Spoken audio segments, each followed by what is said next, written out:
we need to look into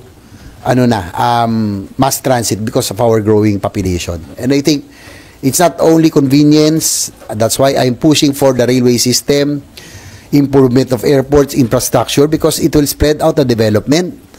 It will develop the countrysides, hindi lang Metro Manila, Cebu at Davao. Dapat yan, pag may railway, maikalat yan. And this will create growth development areas. We will create growth nodes, opportunities. Yan po ang magiging epekto nito. Opo, mahal po ang infrastructure, but yung pong opportunities and jobs and opportunities, doon lang natin maibibigay yan by creating new growth areas, especially in the provinces. Sir, do you intend to inform the President and then yung mga concerned government official dyan sa iyong suggestion? Well, I have given my piece already. Wala naman ako. Siguro kung may chance, hindi naman kasi kami madalas nagkikita ngayon. But if I am given the chance, I will tell the President, I'm hoping that itong last 3 years, ang daming political noise, ang daming ganap ngayon, but doon ako frustrate kasi we have a lot of catching up to do. Ang dami nating problema, ang dami nating kailangan gawin para makahabol sa ating mga Asian neighbors, para maging attractive. And one is infrastructure, no? Na fast track natin dapat yung ongoing NSCR, Metro Manila Subway System, Mindanao Railway at yung South Long Haul papuntang Bicol na cancel pa or put on hold. Ang suggestion ko, sana itong i-prioritize, hanapan na magte-take over yung South Long Haul going to Bicol in Mindanao Railway System, because this is our this is how we will be able to create jobs and opportunities by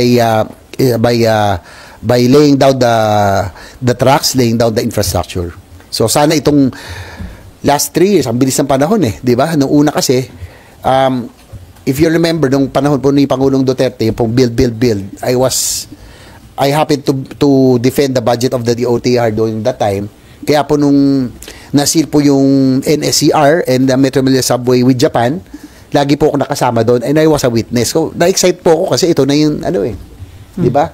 At least mangyayari na. On the hindsight, 1998 pa, panahon pa ng President Erap, North Rail, South Rail, we lost already almost 30 years. Diba? So, na-excite ako doon. And then, pagpasok po ni President Bongbong Marcos, yung build, gagawin build better more, mas lalo ako na-excite. Mas dadamihan pa at magko-concentrate siya infra. Anong nangyari? Nabinbin itong yung South Long Haul and Mindanao Railway. Dapat po, ito, Mr. President, ako, kaibigan po. I want you to succeed because his success will be our success. Sana po, ito yung hanapan ng solusyon because pang long term po tayo I'm looking at what will be good for the future. Hindi lang maraming sabi kailangan natin trabaho at hanap buhay. I think ito po talaga ang investment natin for jobs and opportunities. So sir, ano yung expectation mo under the leadership of Transportation Secretary Vince Dizon? Considering nakakausap mo siya, lahat itong mga frustration mo na nadidelay ng mga projects, may commitment na well, I'm optimistic with Secretary Vince Dizon. Actually, nag-meet na kami nung a few weeks before, after he assumed office. Kasi since ako po ang malamang na mag-defend ng DOTR budget dahil medyo kabisado na rin natin yan, yun lang ipakiusap ko sa kanya na sana yung po mga infrastructure projects na taka-put on hold, dapat i-pursue. And he agrees. And I think he's bagay na rin si Vince Dizon for the job kasi marami tayong habulin Sabi ko nga, kung lahat ng government official tulad niya na yung Hyper, Energizer Bunny nga, Totoy Bibo, lahat na.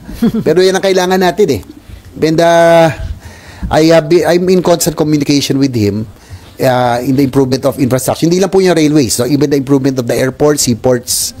Nag-uusap na kami kung ano yung kinakailangan. May mga ina-identify ako. Kasi advantage ko, layas ako di ba? Because of my passion for riding, napupuntahan ko halos lahat.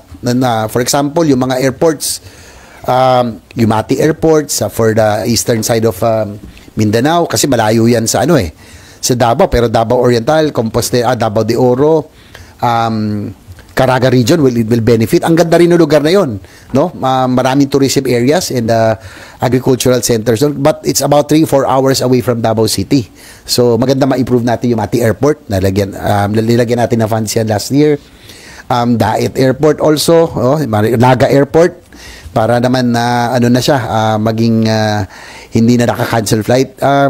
So we are talking already on different infrastructure needs that we can fund to improve and help stimulate economic growth. Nag-usap na kami maaga, ano pa yung mga ports, airports, pero yung pakiusap ko talaga, sana yung po South Long Haul and Mindanao Railway, matuloy na. Actually, nasiro yan sa budget na nga for last year. Coming from the House, wala na ho, zero budget. Nilagyan ho ng Senado yan ng at least 200 million each for the Project Management Office to continue na at least magtuloy-tuloy yung monitoring, yung studies, yung monitoring ng right of ways, na kung may sakaling meron ng entity na mag-take over, ready na tayo, hindi yung magsa-start right from scratch. So it was the Senate who added so that the Project Management Office will continue for the South Long Haul and Mindanao Railway System. Okay, before the issue on impeachment and Senate leadership, sir, sinabi ni Secretary Dizon during the confirmation hearing na hindi viable sa ngayon yung public transport modernization program. Although parang itutuloy siya, kaya lang dapat munang ma-address dahil ang dami pang problema. So, well, yun naman, hindi natin kasi pwede talagang pilitin pag hindi handa. No? Just like NCAP, yung stand ko, I was one of those who, sabi ko, okay po yan, pabor po tayo dyan. That will instill discipline and improve yung enforcement, but the necessary infrastructure has to be there. Ito public PUV modernization, maganda po yan. No? It will make transport more modern, more reliable, more safe. Kaya lang kailangan din handa. Sa pagkakalam ko, may mga problema pa. Kasi ano yan yung yung consolidation ng lines, no, parang dapat maayos ngayon kasi LTFRB for so many years magulo.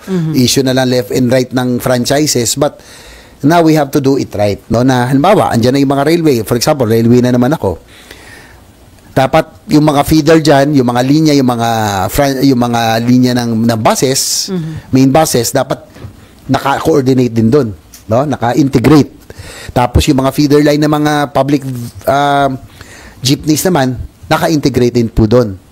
So, it's a general, dapat magkaroon talaga ng master plan for the routes as well, para maging mas maayos. Kaya lang kung hindi pa handa, huwag natin puwersahin. Kumbaga, slowly but surely siguro, dapat ganun ang gawin natin. Dapat